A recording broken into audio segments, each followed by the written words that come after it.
Hey folks, in this episode of the podcast, I get to speak with an old friend of mine, Gerard Exupery. He's a New York City-based street photographer who just published a brand new book called Women Hold Up Half the Sky.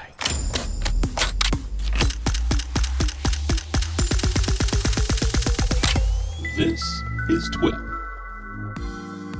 Hey, welcome back to another episode of This Week in Photo. I'm your host, Frederick Van Johnson. Today I get to sit down with this guy, or the guy who made this book, Gerard. I always want to say Gerald. It's Gerard right there, Exupery. I get the last name right, but the first name I mess up. Like I said, he's a street photographer out in New York City. He's been shooting for quite a while. He self-published a book, and I had him on This Week in Photo a while ago. We were talking about that book, but he's at it again, and he's created another book. Because the pain of doing that first book wasn't enough, he had to go back and do it again. Hey man, how's it going? Welcome to the show. How are you doing? Good, and thanks for having me again. Yeah, no, it's good to have you. It is really good to have you. And I wasn't kidding. The last time we had that conversation about the book that you self-published, it sounded like it was, it was like giving birth, to push that book out. Despite all the other things that were going on in your world, you pushed the book out, and now you've done it again. And this one is brilliant. Let me show it again. Right there. Look at that. Congratulations, man. This is gorgeous. Thank you. Look at that. So, normally I do introductions, like tell us a little bit about yourself, all that.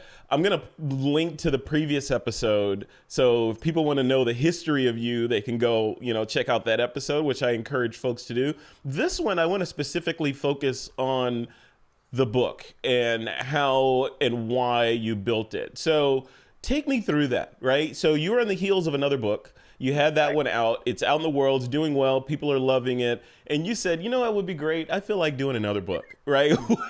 Take me to that. How did you get to that destination? The first one I did maybe 3 months. It took 3 to 4 months. And a lot of that was having other people look at it and then get back to me how they thought it flowed, because after a while you just can't stand looking at your own stuff anymore. Yeah. And I thought, what, I'm going to do another one, but this time I'm going to do it differently. I decided to do an Indiegogo campaign, and I was surprised that it did as well as it did. And I was also surprised at how many people who live outside of the United States bought the book. Roughly half the people were international sales. So, but I hadn't really. I thought, this is going to be easy. I'm going to work on this, and it was like giving birth. I didn't think it was going to take 2 years. A lot of stuff happened. I'm far more mellow than I was in the first interview, I think.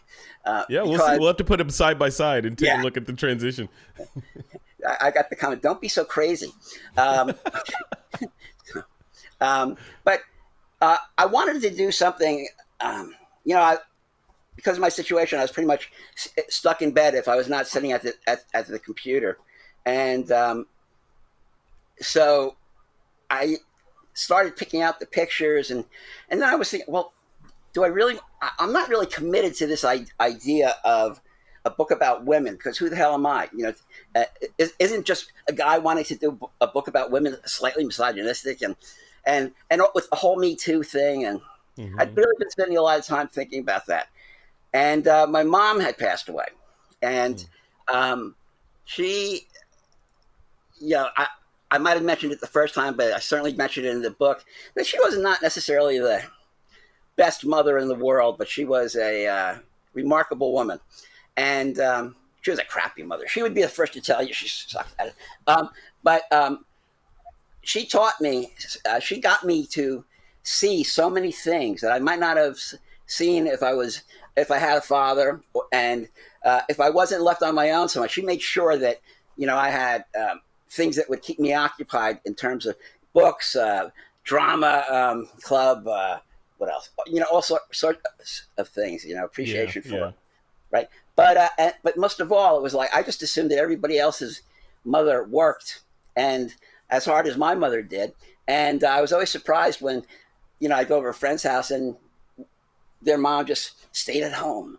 And so You're like, I what's learned. this about? Why? What's this strange person in the house? What's going on?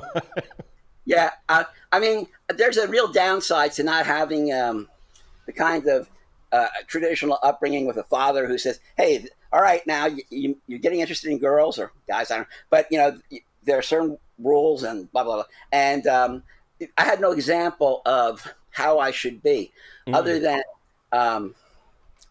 my mom worked in a place. She was a controller for a company, and she had quite a few people working under her, and she was I don't think she was loved as much as feared, but she made me aware that women. I grew up thinking that women are just better guys. Oh, interesting. Yeah, yeah. And, like Guy 2.0 kind of thing. Yeah. Yeah. Because and just being a guy myself, I know what shit we are sometimes, you know. And yeah. So, and it started all coming together when I found the title, and I always say that the person who says, "Hey, I'm going to do a book," and they figured out the nifty title before they actually wrote it, that's probably not going to get written. But I broke my own rule, and the Women Hold Up Half the Sky was something that Mao Zedong said in the late 50s. They were promoting women in the workforce, and I just like the sound of it. It's very poetic, and it is. Of course they hold up half the sky, Yeah, no, that's really probably more than half the sky. They're probably holding up 3/4 of the sky. Yeah, well, it depends, there's other things too. There's the sky, and there's earth, and there's oceans, and all that stuff. Yeah, no, this is great. That's the context I wanted to get to, like the behind the title and that color of what drove you to create it. So going through the process of creating a book, first of all, why self-publishing? Right, there's other ways to get published. There's actual publishers that you can go to and do the traditional route and get an advance and then write the thing, and then they take care of all the publication and advertising and all that. Why did you decide to take it all on yourself and put it out? I'm a masochist. Yeah, 1 word, 2 words. I'm a masochist. 3 words. I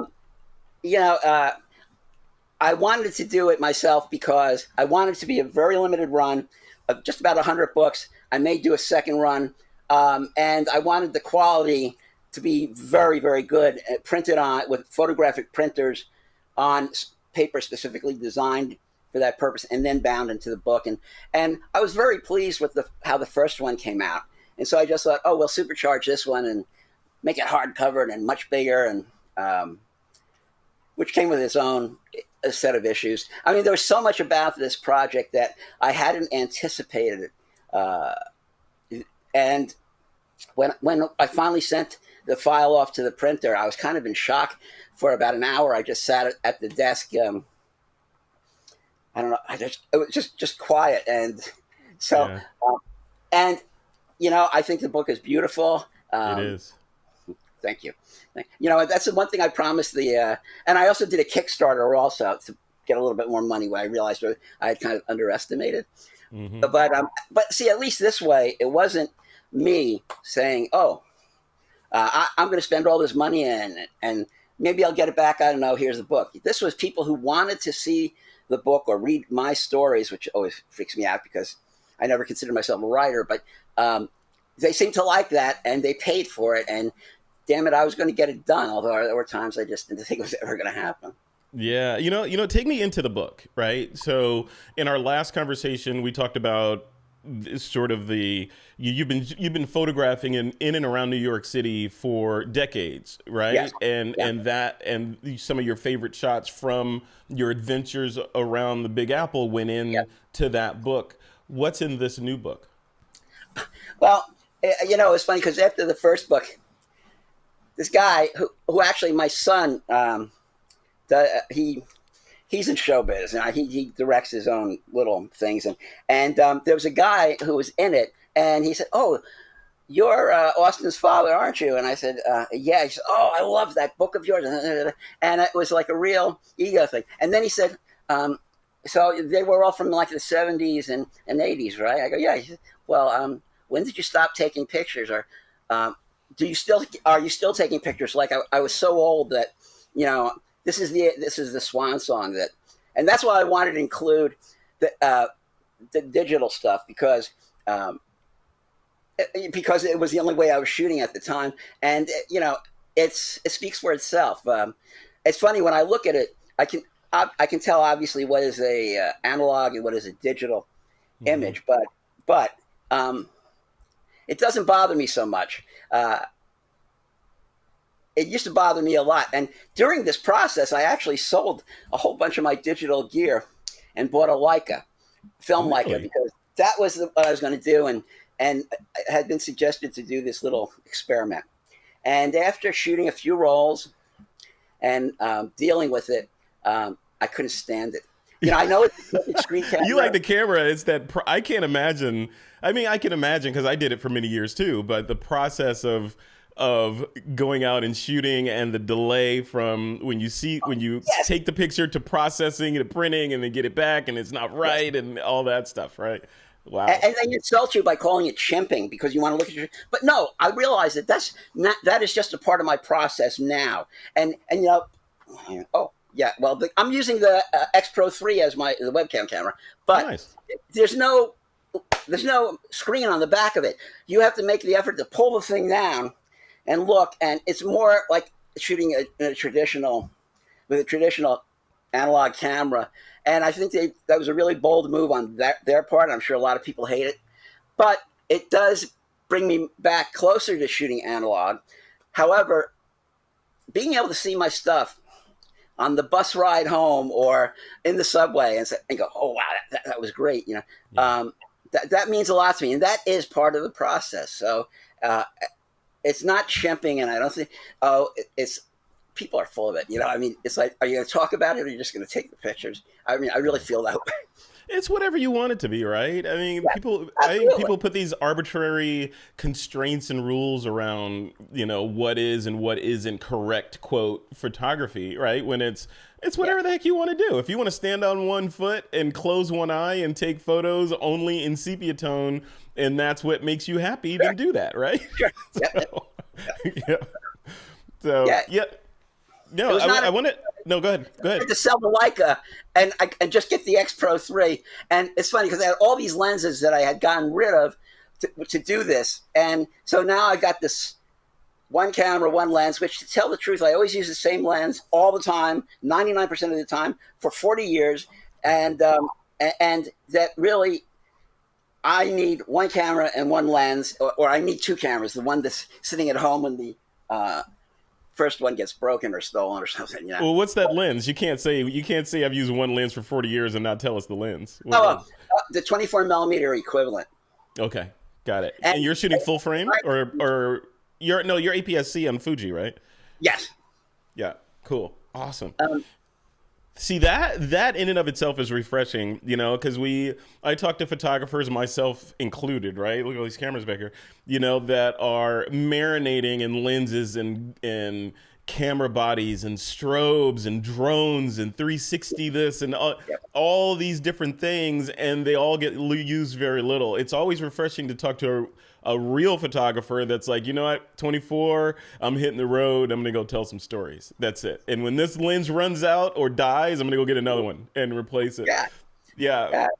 The only other lens I used to shoot with is a 105, and just looking through the stuff that I've scanned, you can see what was taken with the 105, but those two lenses, the 105 and the 24, were so sharp and so beautiful in Nikon world.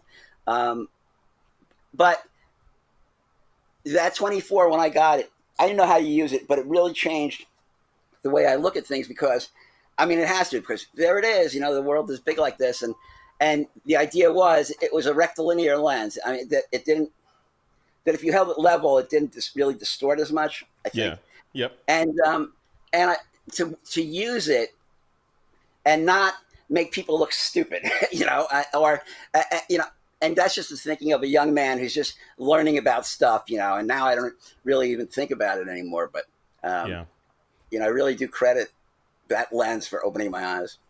Do you realize the last time you and I spoke, we've traded emails, but the last time we spoke, quote, in person like this was pre-pandemic, right? Yes. And I'm curious, through the eyes of a street photographer living in New York City, which at one point was an epicenter of the pandemic. What did that look like through your lens, or did you have an opportunity to go out and capture shots during all that craziness? I would have had plenty of opportunity, except by that point my back was becoming so acutely painful to stand up. I mean, it was. It was good that the city was shut down, right? Because yeah, but my friend Mark, he I've known him for 40 years, and I think going out and shooting pictures with someone is like going to a bar with your wingman. You're going to go home alone, but there's certain people you can go into a situation, say see you in an hour or whatever. And anyway, so shit. Oh yeah, he ended up going all over town and taking some really fantastic stuff. And so hey, at least I vicariously I live through him. That's cool. That. I mean, and New York City is I mean, I've been there only as a tourist, right? As a visitor for conventions, and I've never lived in New York City. I've always dreamt of living in New York City. But I can only imagine when I'm there, it's overwhelming. Right. I mean, you've been marinating in the city forever. Right. So it's probably old hat to you. But for a suburban kid to come into New York City, even a traveled suburban kid to come into New York City as a photographer, it just feels overwhelming. Everywhere I look, it feels like a photograph, and the entire city feels like it should be in black and white. Right. So, yes, you're absolutely right. And but that's a feeling that if you spend enough time, it goes away.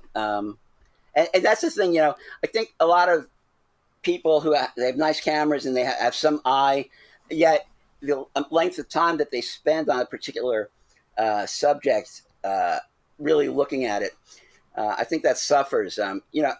Like I don't like going anywhere unless I can spend a month, and I generally never took pictures on vacation either, because it just was not as good as the real thing, and I didn't want to look at those pictures and think, wow, that was great. But in any case, I think that you would be fine in the city, and it's cacophonous. You don't want to be saying, don't stop walking in the middle of the sidewalk. I mean, that'll get you killed.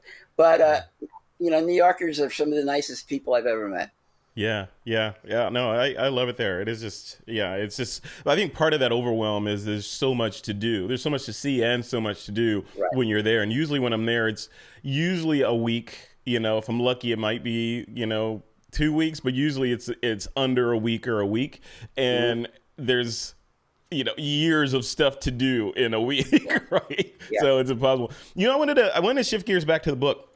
Sure. And talk about the, once you've assembled all the photos and you know what's going to go in the book, you're ready to start laying it out. What does the post-processing look like for getting everything ready to go? Are you using, what software are you using, and how was that process? Well, with the first book, I used Lightroom, the book module. It was easy. The book was small enough, and but there were enough things going on that bothered me that I bought Affinity Publisher because it's more of a professional book publishing tool. And I'm still waiting to take those classes, because I had to, it was either learn that or work on the book. So I worked on the book in Lightroom and just prayed every night.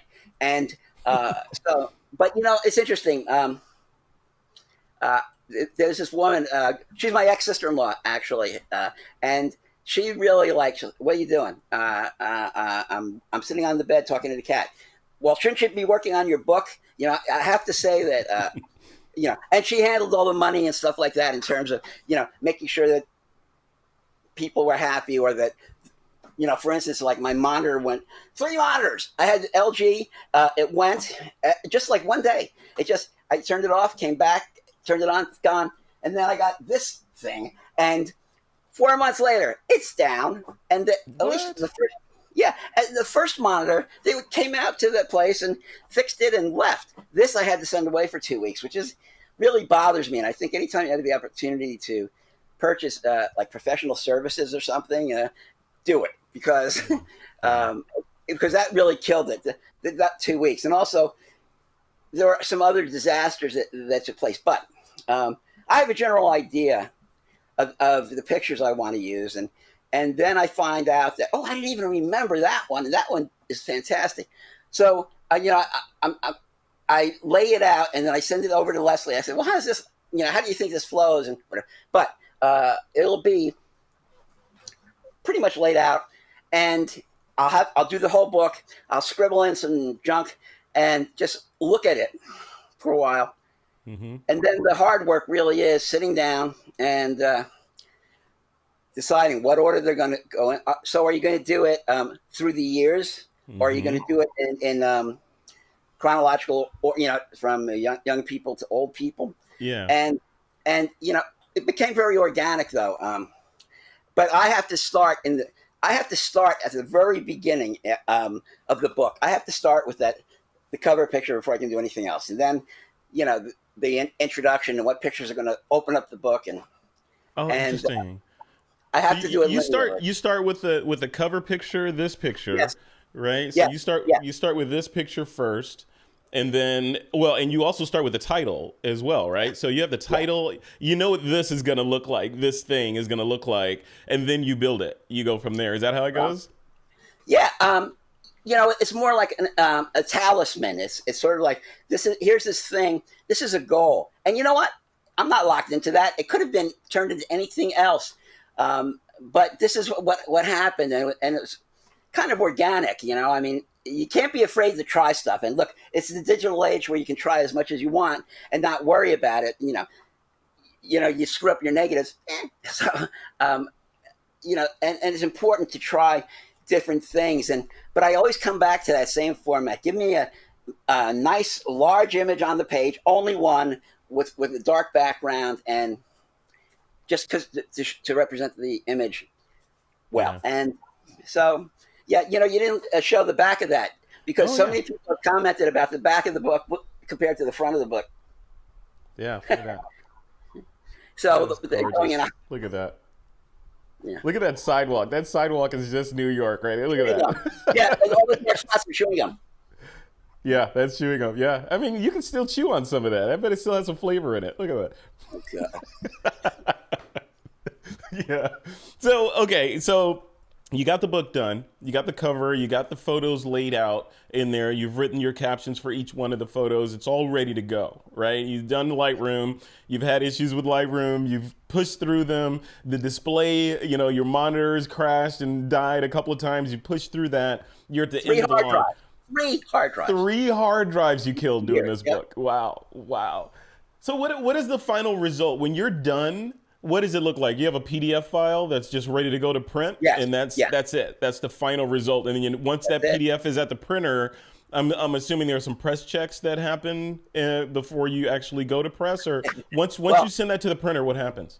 I'm very, very glad you mentioned that because they send you a proof.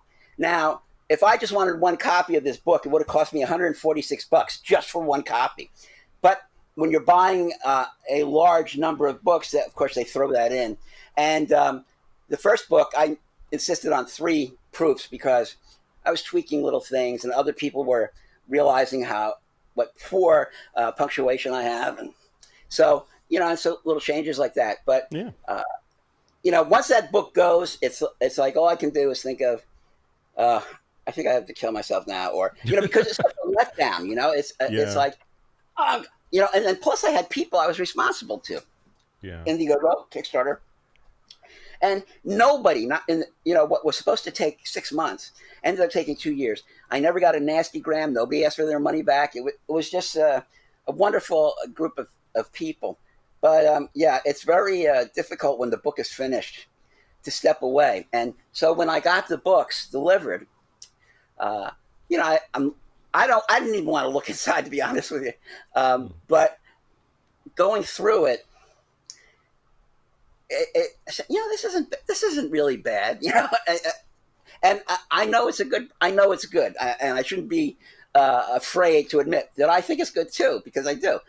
However, so my friend Mark, who had moved to France during the 2 years, he had come in and he wanted his book, and so we met in the city, and I gave him the book, and he's saying, wow, this is really nice. And he's looking through it, and I said, Mark, if there's anything in there that's wrong or bad, please don't tell me. And he says, oh, don't you want to see this? And there's a big white void in the center of the page. And I'm going, what? I couldn't believe it. I'm looking at this thing. And now I'm thinking, oh, my God, I've sent out 25 books so far. And how many others are going to have this problem? And so really only 2 people ended up with them. But 20% of the books, I had to go through every single page. All the books, I had to go through every single page to make sure they were okay. And roughly 20% is what had a problem. And those were just delivered yesterday, in fact. But wow. And I said to the guy, I said, does anybody do QC, quality check? He goes, no, they don't. They just, you approve the book. So wow. I made a note to myself that, and the reason for this book is I'm not expecting to make money or anything like that. It would be nice. It would be nice to recover some of the money, but it's the idea of getting it out in the world. I don't want to be Vivian Meyer. I don't want to drop dead. And so you say, wow, these are nice pictures. Yeah. I want to know. Look at all these pictures we found in his apartment. Let's publish them. And, yeah. Right. Yeah. And damn well, though, somehow they're going to end up in the garbage. Somebody's going to be walking by and say, oh, geez, that's a shame. And, but a book is almost forever, at least the way I was trained to handle a book. And, and now it's out there in the world. But the roughly 1/4 of the books are going to promotion. And, I would love to have a legitimate publishing house say, hey, we'll buy the rights to that. And good, you can have the rights. I keep the rights to the pictures.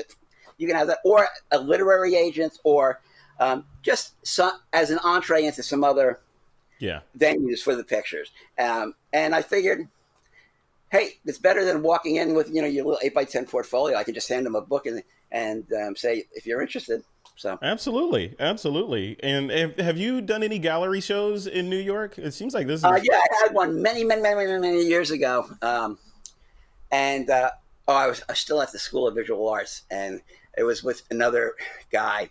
And it was fun. It was exciting. And I've had a few things over the years, but really the number of people who get to see your stuff is very small compared to online now, Yeah. Or, and with the book, wow, that you can take with you, or, you can sit down in the living room and look at it, or, and the stories in it, they're all true, even though it says it's fictitious because, for legal reasons, but, and that's my life in that book. And I didn't want it to be,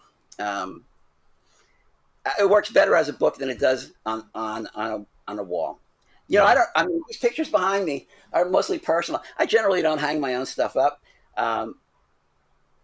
unless I really like it. But to have it all in a book like that, is good for me. Here's a, as we wrap this up, here's an Oprah level question for you. What's different about you post book versus pre-book? In other words, what has changed in you as an artist or as a person as a result of going through the process of creating and birthing this book? I guess the realization that it's all going to be okay, that intention is a really good thing. And I believed that the book was going to be good, and that people wanted to see it and read my stories and things. And I wasn't going to catastrophize over that. I got the hard drive failures, brand new computer, the monitors, they went. It took a week to download all my stuff from a cloud server to get it back on, whatever. But since, I tend now only to worry about the things I can do something about. And the book is... there were times I really hated it, but it's a labor of love. And I think as you get older and you're looking at your past in those images, you have to be in love with your life. Or if you're not in love with your life, you have to have a deep appreciation for that person who went through all these situations, taking those pictures. It's just, I think just photography is just a wonderful tool for knowing yourself and healing. Love it. Yeah, at least for me. Perfect. If people want to get a copy of this book, how do they go about getting their hands on it? It used to be through Etsy and Amazon. Now it's through my website, GerardExupery.com. Okay, and I'll link to that I'll put a link to that in the YouTube video description, and also in the blog post with some of the photos and all that stuff. Thank you very much. Very cool. All right, so one last thing. So as we wrap this up, thanks for taking the time today. Any other tidbits or anything you want to throw out there for the TWiP listeners? I said before that it wasn't about the money. I mean, I would give the books away, and I have given copies away. I really shouldn't say that too loudly, because the idea is to get your message, your art out into the world, and I would just give them all away if I could. But since I can't do that, maybe jointly we could do a contest, a photographic contest of some sort, and award the book as a prize. I love it. Yeah, absolutely. How about three books? Wow. Okay. And then why not? Okay, cool. So we'll dialogue about that, and in the blog post for this episode, I'll set up a link where people can, and I'm thinking photo contest, right? Where people submit a photo of, something along the lines of "Women Hold Up the Sky." Maybe that's the title, the caption, and you can pick 3 lucky winners, and we'll go from there. Excellent. That'd be a lot of fun. Awesome. Thanks, Gerard. I appreciate that. Okay. All right. Let's wrap it up right there. Man, it's always a pleasure talking to you. We gotta speak more often. We can't let pandemics be the bookmarks between when we speak. I got to keep doing books. The new one I've already started. Oh, what's the new one? You're working on another one? Yeah. The title is Asymptotica, and look it up. And it's about men. Nice. All right. Look at that. You got to balance. You got to keep it balanced. It has to be. That's really cool. All right, man. Thank you. Thanks for coming on. I appreciate you taking the time to chat with me. Really great talking to you again. Yeah, no, seriously, yeah. And I'm excited to do that contest. And thank you for doing this. By the way, don't think that I didn't notice that this is number 2 of 100 here. And there's a thumbprint in here. And there's a signature in here. Thank you for doing that. That's brilliant. That means I can't give this away. So, well, it means that at some point I become infamous for one thing or another. That fingerprint might be good for identifying the real killer. Yeah. You said it. This episode will be on closed case files right there. Done. All right, man. You have a good rest of your day. Enjoy your time out there. Congratulations on the book. It's fantastic. It's beautiful. Definitely sits on my coffee table. And I encourage folks that are listening to this, go check it out.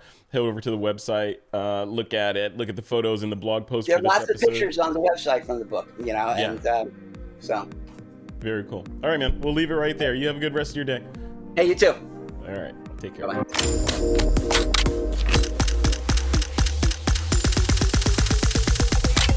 This is TWiP.